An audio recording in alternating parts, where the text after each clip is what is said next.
mấy ni som pahni sang ni som ni thole ni jing dariat le minute som pariat velania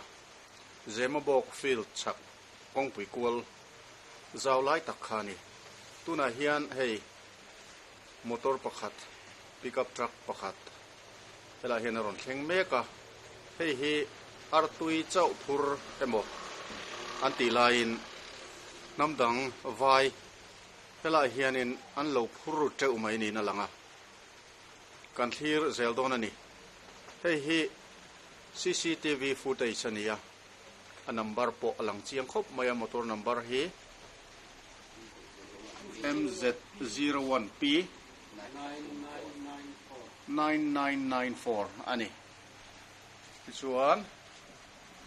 lai kong sira hianin artui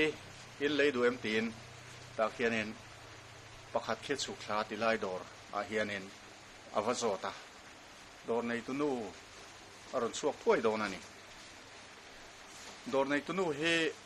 local council member tho alo ni lau maya nu fel tak mai ania ti chuanin an en kual vel that that don ani kan ngak lokang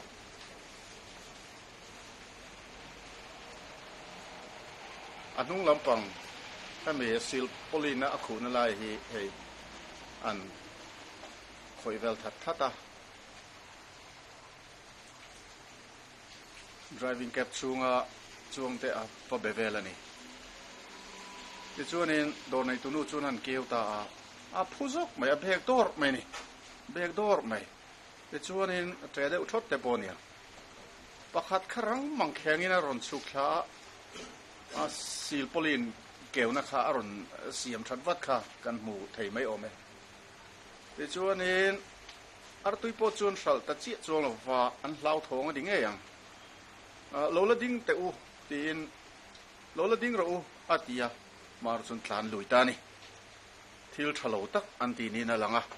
poi khop ma chui zui ngei an ngai mel ani